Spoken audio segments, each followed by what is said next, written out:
So we're talking about conductors in electrostatic equilibrium, so that means that there's no current, nothing is moving. And again, we're going to hit this again and again and again. So pay attention. So this is a very important equation. I keep saying this, right? F equals QE.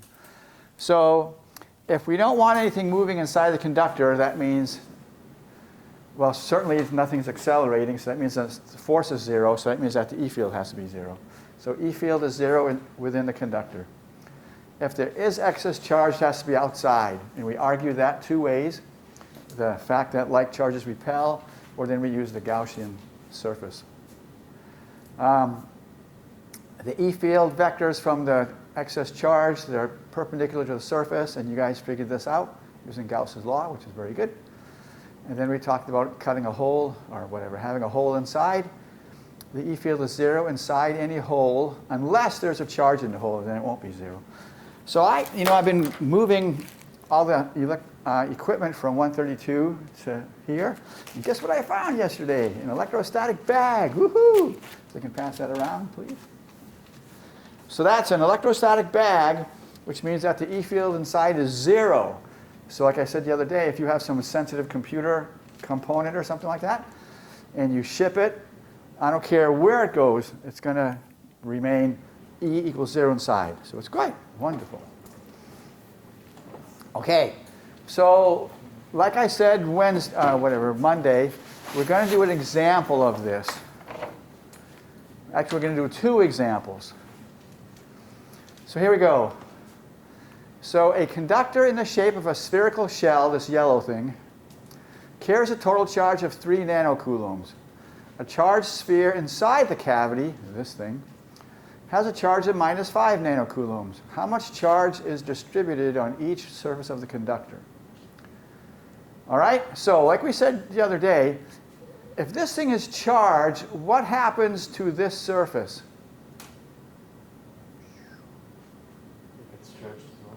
Yeah. All right, so this is minus 5, so how much is going to be put here? Plus 5. Okay, so plus 5. So now, all right, okay, now wait a second. This thing, the claim was it had a charge of plus 3. Well, if there's plus 5 here, what's going to be on the outer surface? Yeah, minus 2, right? Because minus 2 plus 5 is 3, and that's what it has. Okay? So see how the charge redistributes, when you put this thing inside? All right, so any questions? Because we're going to do a hard one next. All right, any questions?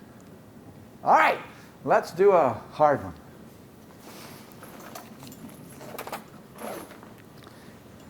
What are you doing that for? I'm going to go away. All right, this is the one we do. So this is a homework problem. I hope I didn't assign it. So a uniformly charged ball, and I'm sorry for the artwork, a uniformly charged ball of radius A in charge minus q, that's that thing right here, is at the center of a hollow metal shell with inner radius B and outer radius C. The hollow sphere, this thing, has a net charge of plus 2q.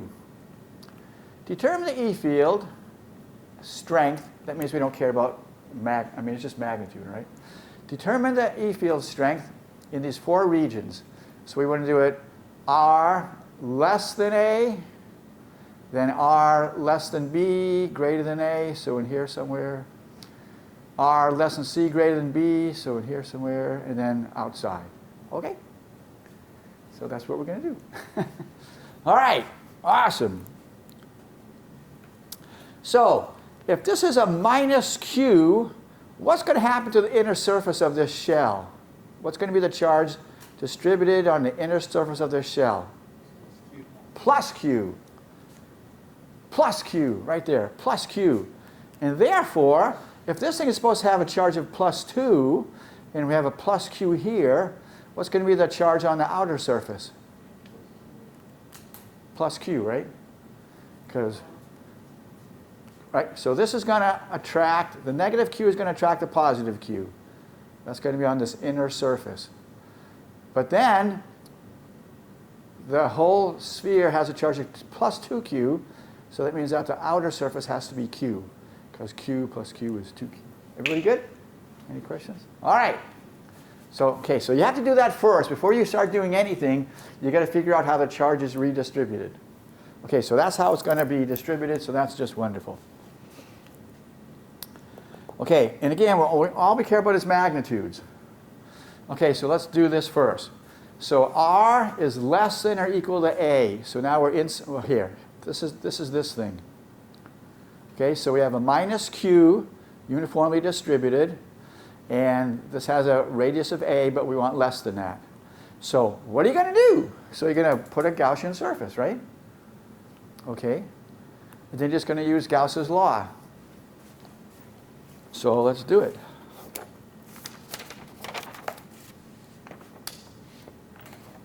Okay, so R.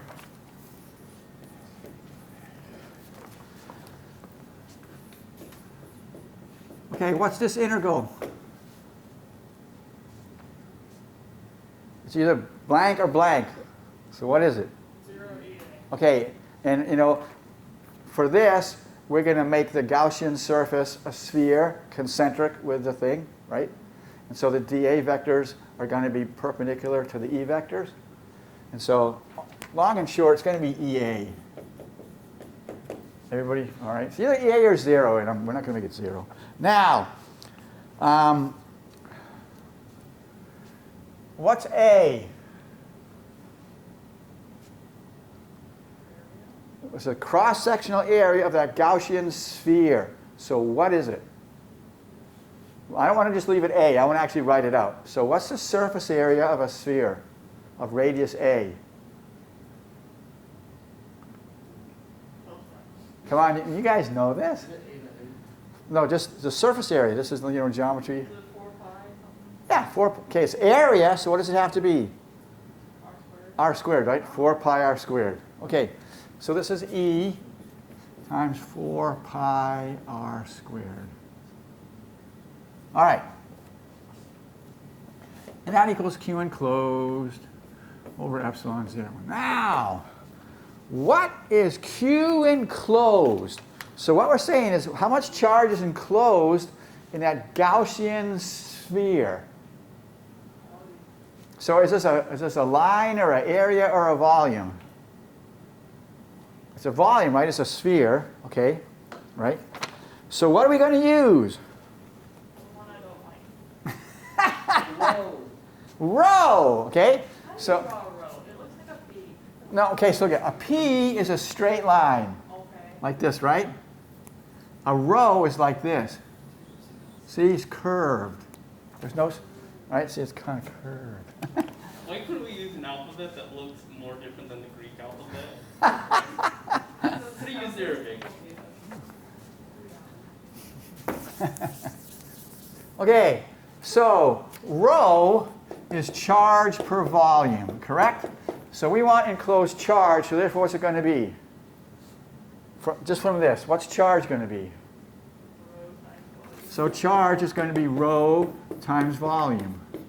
Okay, what is the volume of a sphere with radius r? 4 over 3 pi. Yeah. So it's going to be rho. Sorry. Right? 4/3 pi r cubed. Everybody remember that? Okay. So we want Q enclosed, which is this. So for Not over epsilon 0. I haven't got there yet. I'm just saying this is the charge. But it's okay.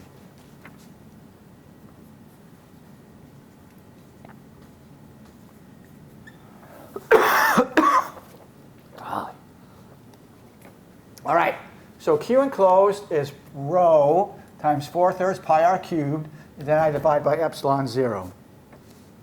So therefore, what's E?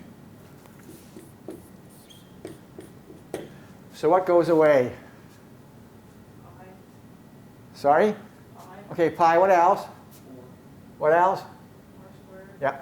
So we just have, so we have R rho over 3 epsilon 0. Okay? Now, we're not done yet. I mean, we could. I mean, that's correct. But what's rho? I mean, and don't look at his. You know, for the whole, I mean, we could get an expression for rho. What's rho for that little thing? Q. Right? Q over. So rho is the charge per volume. So what's the volume of that thing? 4/3 A. 4/3. Don't forget the pi. Yeah, fine. All right? Now, careful. How come this is a R and this is a A? Because R doesn't exist. Because R is the radius of the fake Gaussian surface, right? This rho is the rho of the entire sphere. A is the radius of the entire sphere. Don't get them mixed up.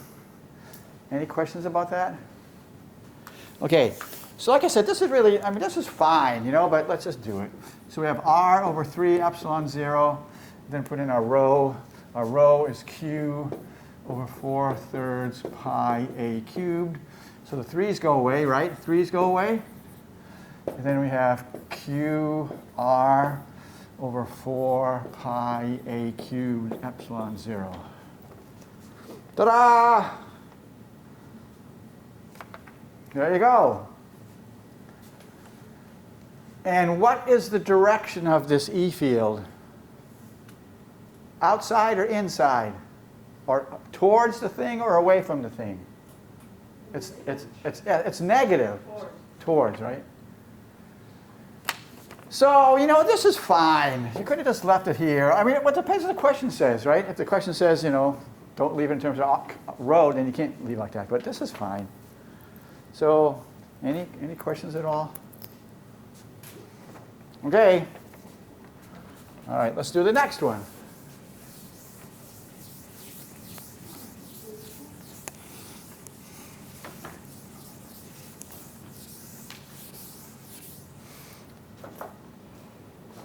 Okay, the next one is so now R is between A and B.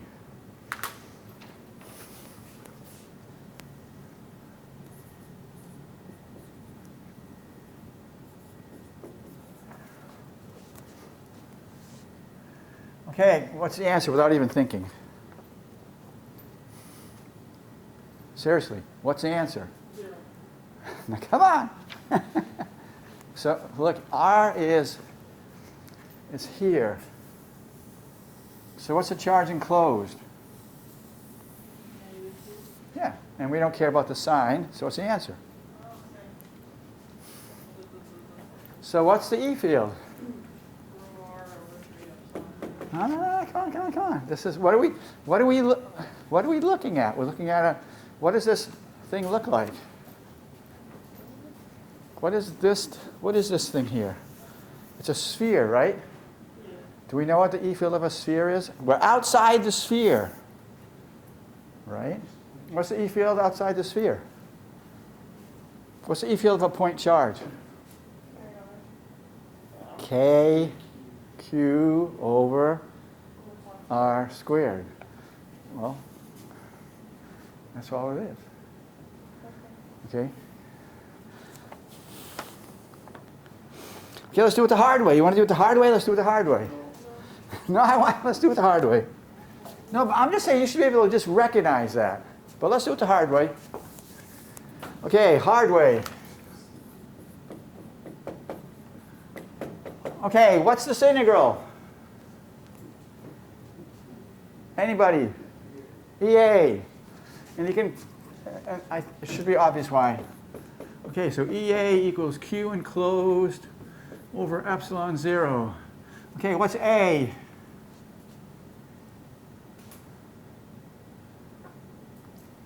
I mean, 4 pi R squared. okay, but yeah, because you know what kind of, we're going to use a sphere as our Gaussian surface, right? And it has to be between B and A, so it's going to have radius r. So this is just, so we have E times 4 pi r squared. Okay, what's Q enclosed?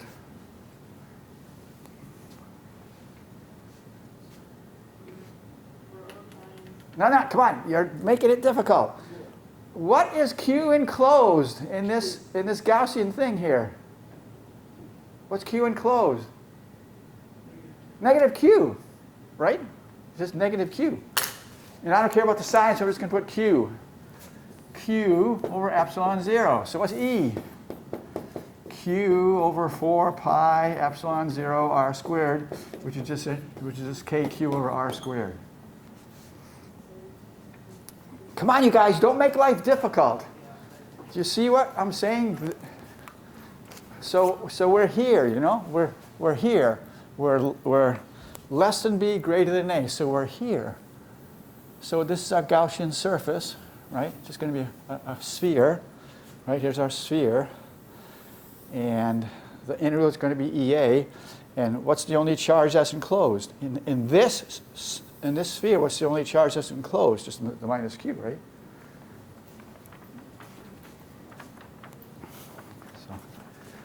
So this is an easy one. I hope you all sort of agree, right? This is an easy one.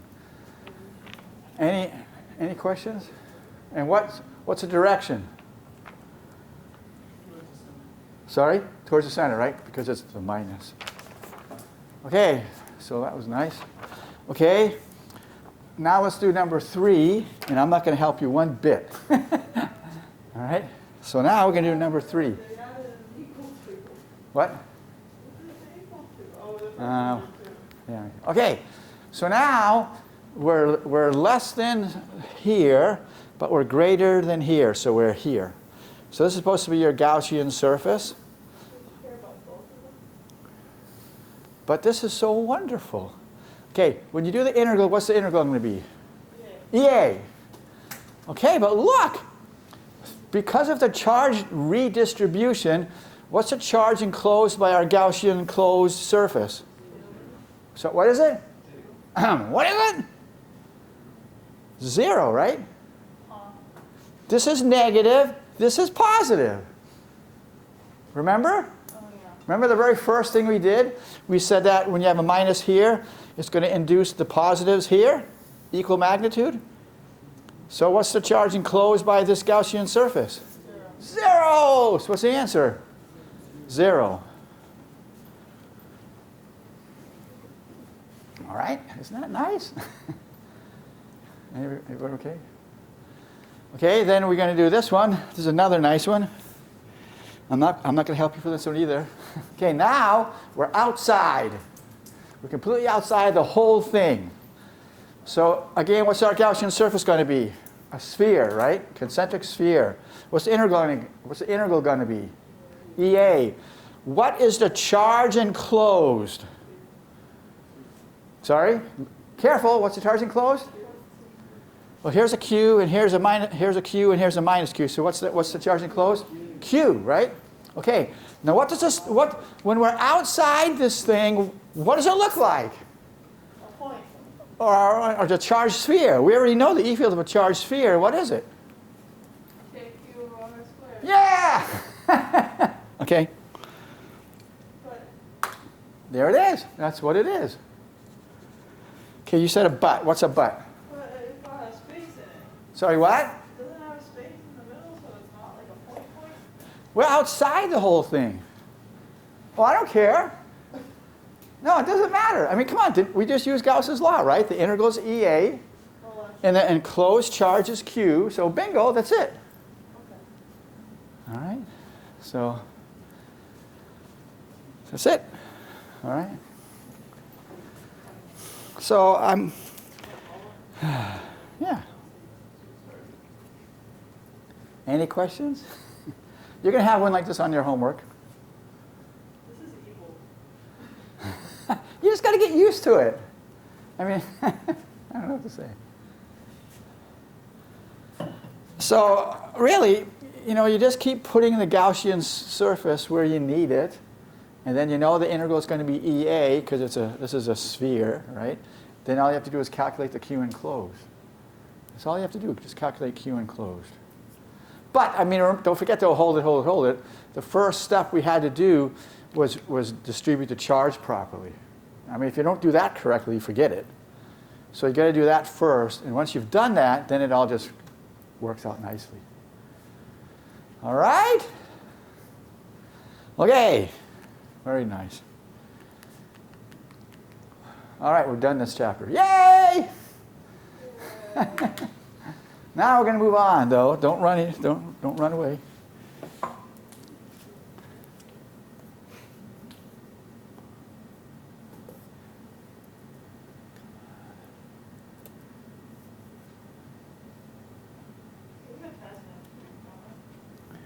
What?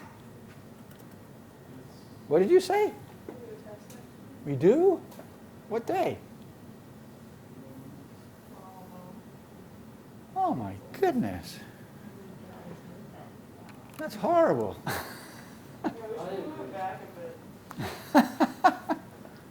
All right. So this chapter is really fun. Let's not talk about that. So this chapter is about a different way of looking at charge. So we've looked at it with the E field and forces. Now we're going to look at it as with a scalar field and energy. All right, here we go. So it's called the V field. Well, okay. This thing, it's kind of strange. This thing has 4 different names. You can call it the V field, you can call it potential, you can call it electric potential, or you can just call it voltage. Take your pick. All right, so chapter 25, the V field, the electric potential. I think Randy and I calls it the electric potential, but I wanted to call it the V field because I want you to understand that it's a field. You know, just like the electric field?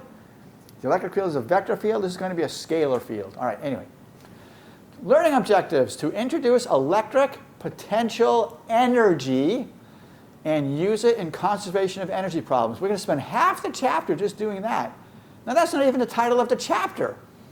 Isn't that crazy? But in order to understand the V field and the electric potential, you have to understand electric potential energy. Okay? So that's why we're doing that.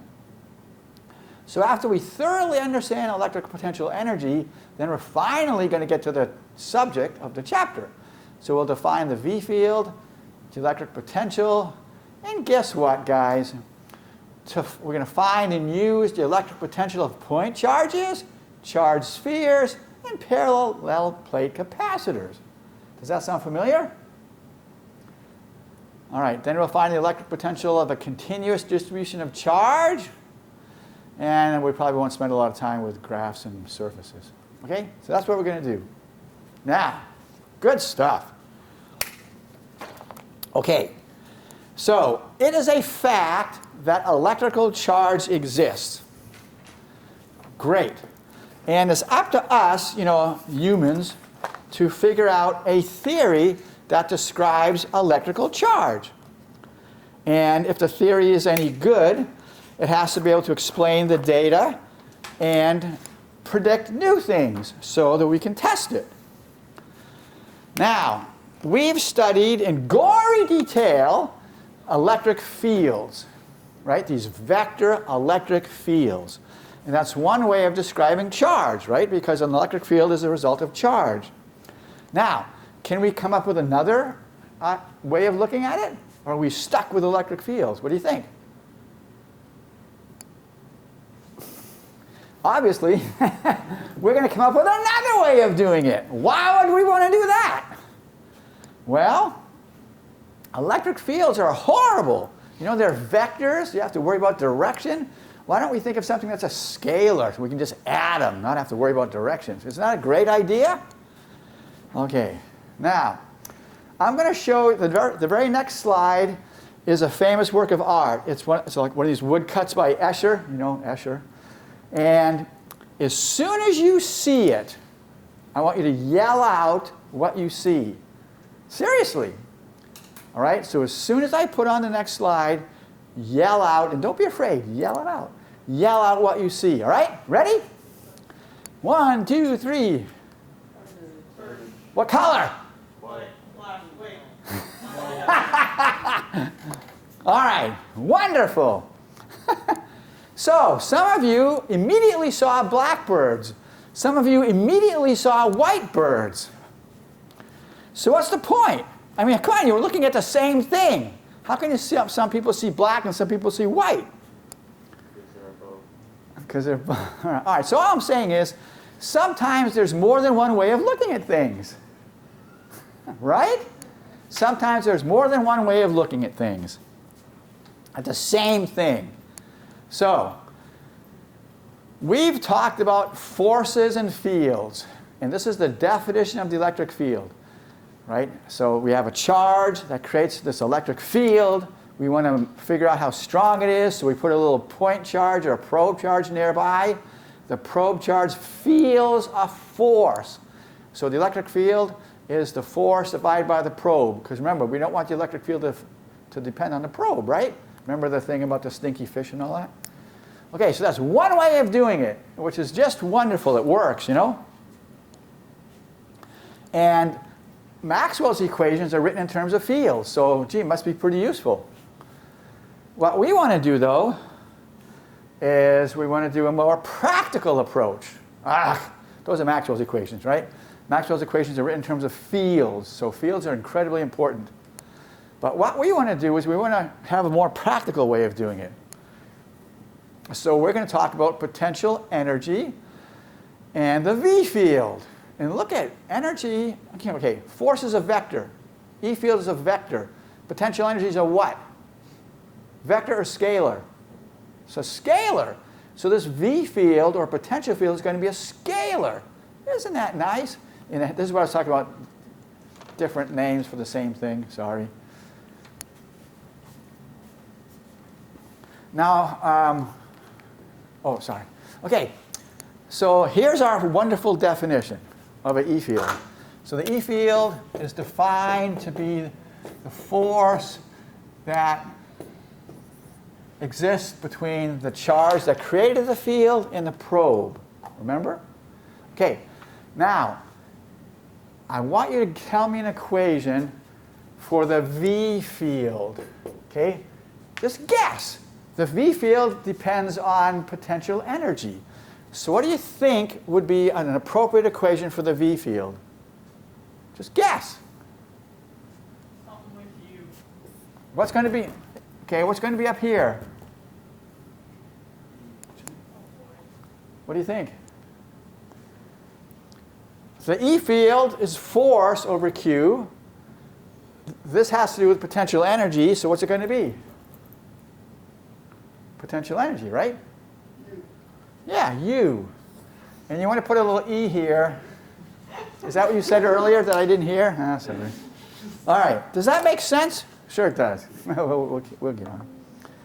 And here, why is this incredibly useful? Why is this so useful? So you had a lab yesterday with meters. Did anybody use a meter to measure the electric field? You did? I don't think so. What did you measure? That had to do with electricity. Like with a battery, what did you measure? The voltage. So this is going to allow us to make measurements of useful things. All right? Okay. So here you go. So there's the equation. So this is the definition. So here's how it, I'm going to repeat this again and again and again. So here we have this big, charge. Oh. Here we have this big charge. It creates an E field.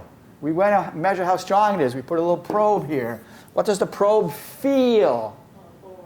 Right. So E is the force over the Q. All right, now we have a Q. It creates a V field, right? A scalar V field. We want to measure how strong it is. We put a little Q here. Now watch the words. I'm not going to say what it feels. I'm going to say, what does it have? Potential energy! So then the V field is the potential energy divided by the probe. See how analogous it is? It's great. Okay. All right. Okay, so here, I'm just, again, repeating myself. So here's a charge. We want to discuss it or describe it in two different ways. Here's the forces and fields, vector field definition, and here's our wonderful equation, right? Or we can go the scalar route, potential energy in V fields. Scalar field, here's the definition, voltmeter, and just by manipulating this you get that. So this is going to take the place of this. And I keep jabbering about this all the time, right? Well, now this is going to be the important one. But it just comes from the definition, you know? Okay. Now, by the way, since both of these ways of looking at it, I mean, they're both describing charge, right? Do you think this E field should be related to the V field if they're both describing the same thing? Yeah. And that's a future chapter. All right? Okay. All right. So here's the definition of V. V is electric potential energy divided by the charge. And like I said at the beginning of this chapter, well, I mean, in order to understand the V field, we have to understand electric potential energy. And like I said at the beginning of the chapter, we're going to spend like half the chapter just on electric potential energy. But that's why, all right? Because we want to really learn about the V field. Okay. All right, so electric potential energy. Ready? Here we go. So we're going to review from good old Physics 121. So Physics 121, we learned about gravitational potential energy. And we put a little UG there. And who remembers the formula? If this soccer ball has a mass m and it's located at height h, what's the gravitational potential energy? mgh. So for gravity, we have U gravity equals mgh. So look, so the gravitational energy depends on the mass of the object and the location, right? The mass and the location.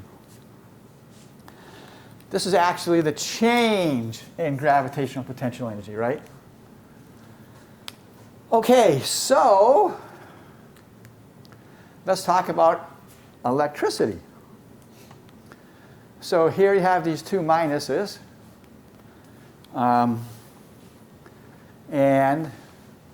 Or, you know, okay, you could have this. Are they happy or sad? Because what do they really want to do? Get away from each other. All right? What do these guys want to do? Get together. Okay? So they're happy, I guess. I don't know. All right. So would you look at they want to be away from each other, right? So if you stick them close to one another, what do they have? Potential energy, right? You're lifting weights. When you lift a barbell, what is it gaining? Gravitational potential energy. So if you have two like charges and you stick them close to one another, they don't want to be there, so they have electrical potential energy, right? Capacitor. As you just said, those plates want to be next to each other. We're holding them apart where they don't want to be. So it has electrical potential energy, right? Anytime you put something where it doesn't want to be, you know, it has potential energy, basically, right? Okay, so that's where the idea comes from. So here, you know, here the gravitational potential energy depends on the mass and the location, right? Mass and location. Well, what is it here? The potential energy should depend on, not mass, we don't care about mass with electricity, we care about charge. So potential energy depends on the charge and the location. Here too, right? Charge and location. So it's very similar, you know, but charge is what's important, not mass. Now, who remembers this problem from Physics 121? So the drawing shows an empty fuel tank being released by 3 different jet planes. At the moment of release, each plane has the same speed and each tank is at the same height above the ground. However, the directions of travel are different. In the absence of air resistance, do the tanks have different speeds when they hit the ground? If so, which tank has the largest speed? Do you remember that? And look we didn't have to do any kinematics. We just had to say mechanical energy is conserved. So K plus U initial equals K plus U final. Okay, what's true about the initial K's for all of them? They're same, right? It says right here, same speed. So this is the same. What's true about the location initially? The same. So this is the same. Okay. What's going to be the final position? All right, so the same. So it has to be true about the final kinetic energy. The same. So, bingo, right?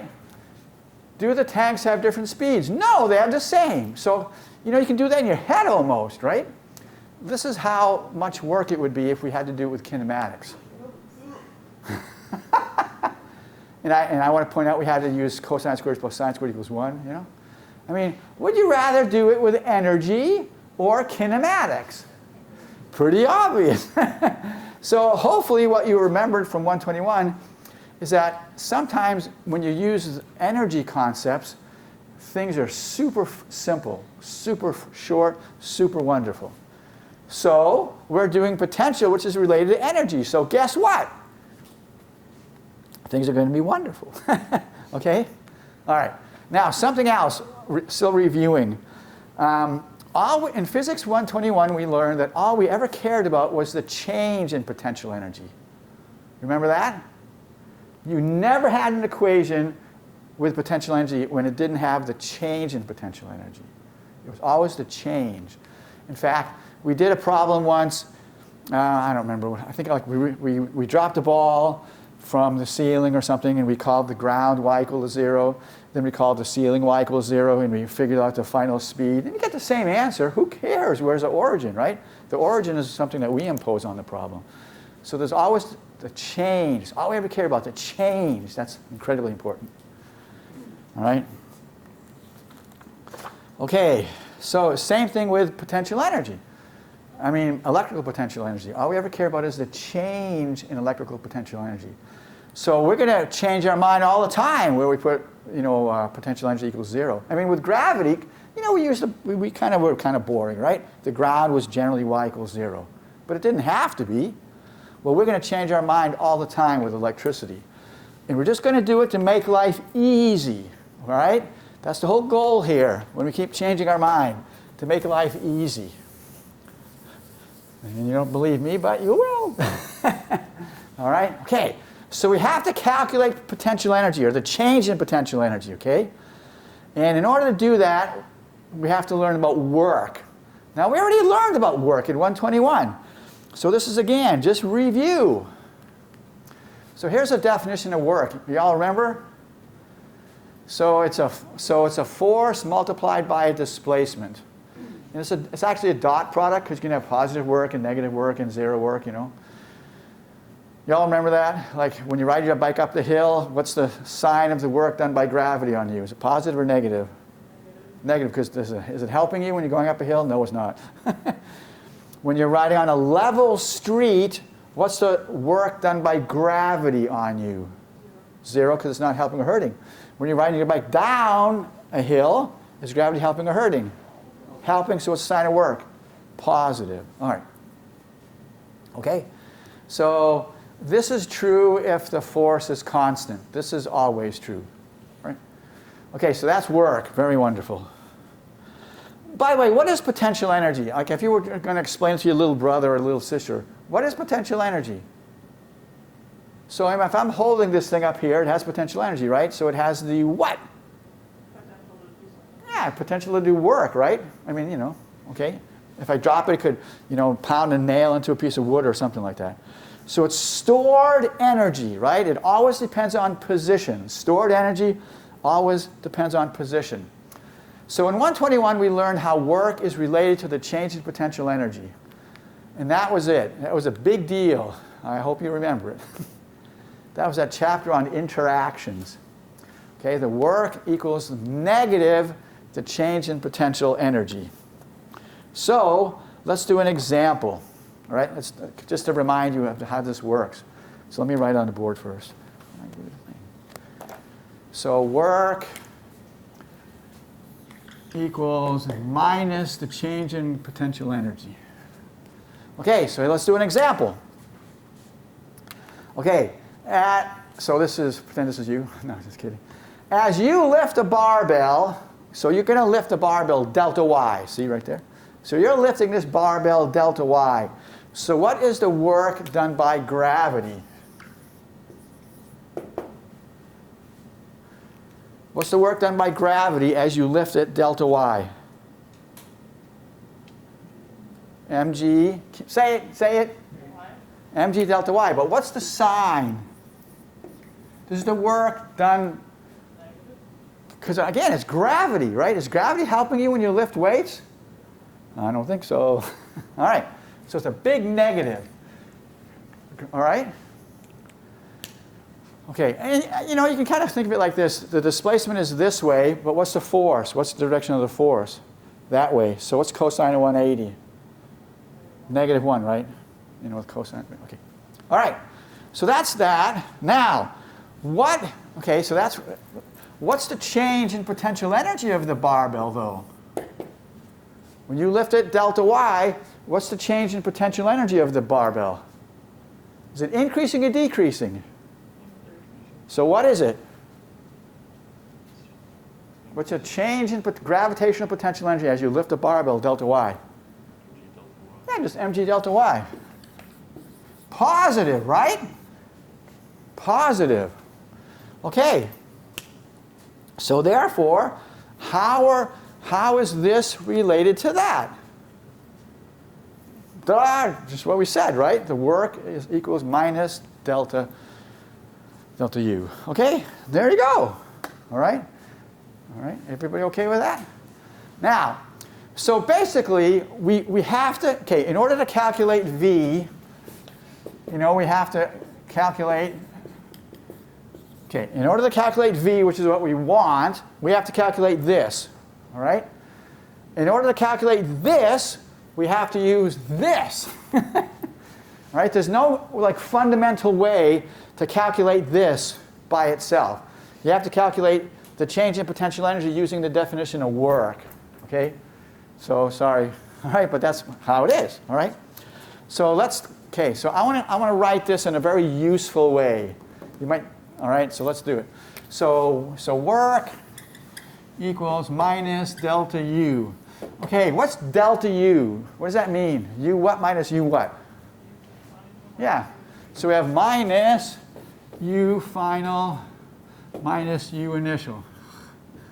Right? Isn't that the same thing as U initial minus U final? Yeah, it is. Agree? Okay, so I'm not just playing around with algebra. This is how we're going to calculate. We're going to use this, all right, to calculate potential energy. All right, so that's going to be incredibly useful, super useful. All right, that's. Hey, you're supposed to blink. There we go. Isn't that exciting? I love it. Not yet.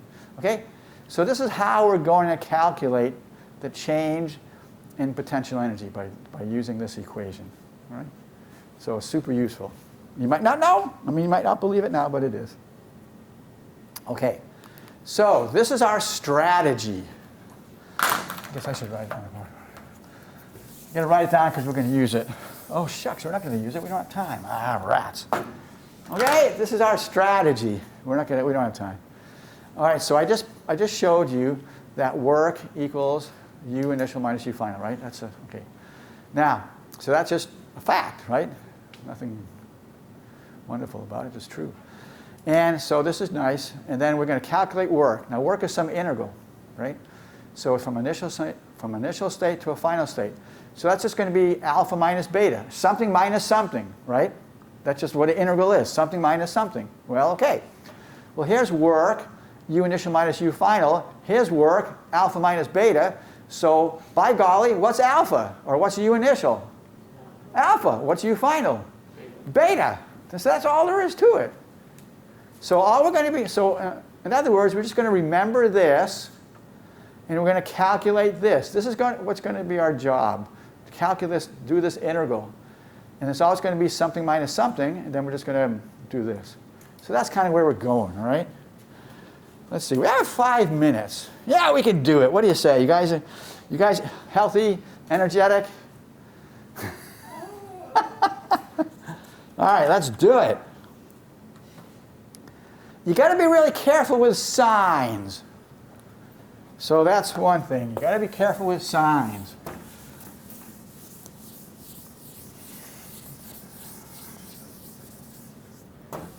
So let's do it.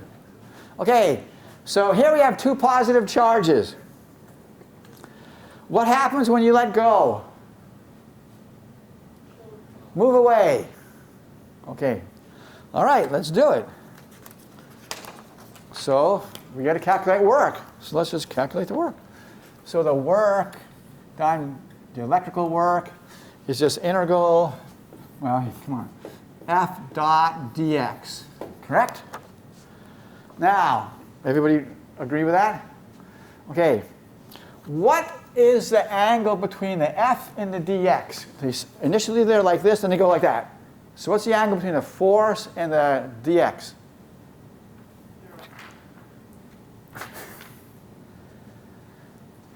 Well, they start off like this. What's the direction of the force on them? What's the direction of the displacement? So what's the angle? Okay, all right. That's what you said. I'm sorry. Okay, so what's cosine of 0? 1. So what can I do to this all vector baloney? Okay, so this just equals, sorry, Katie, I didn't hear you. All right, now, what is the electrical force in this situation according to Mr. Coulomb? Sorry? I don't know. Yeah, you do. KQ over. Yeah, so it's KQ, okay, I don't have to say Q1, QQ because they're the same, right? I could just say KQ squared dx over x squared. All right, everybody? Okay, I'm going to put 1 and 2 because I want this to be general, sorry. All right, what can I pull out, by the way? That's all? Gee, that's not so great.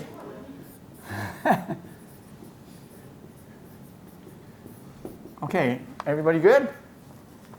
Well, I guess I could really pull out the Q's.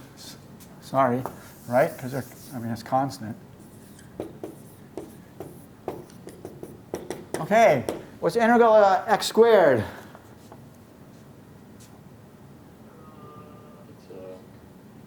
It's x up 3 over Nope, you went the wrong way. 2x. Nope. Which way am I going here? Sorry? 3 over x to the third over 3. Okay, this is the same.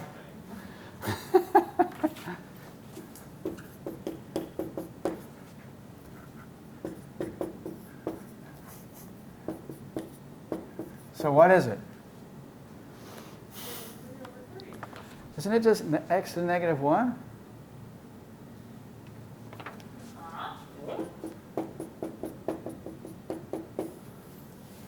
When you take the derivative of this, what do you get?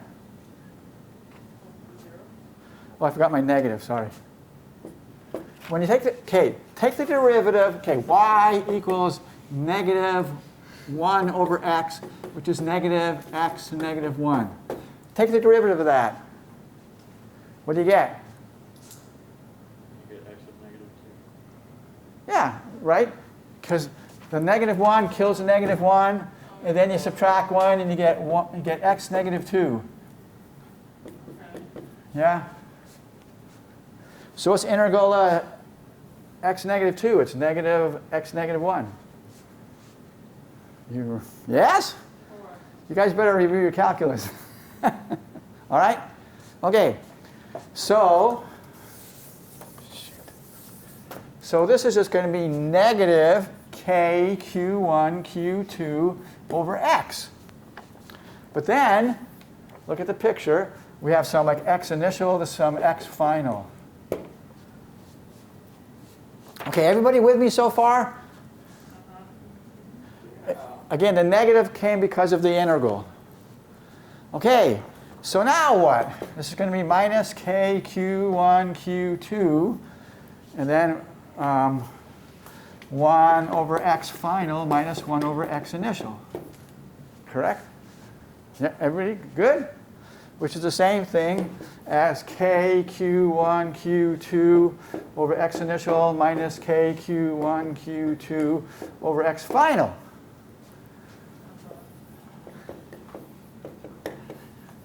All right? Okay, so, and by the way, is this positive or negative?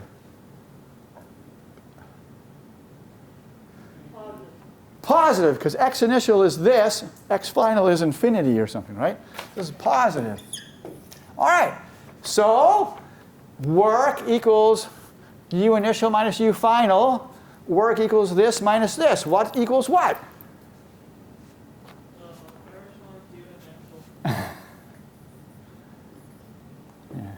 Okay. All right. All right. Okay. Now, what is x final?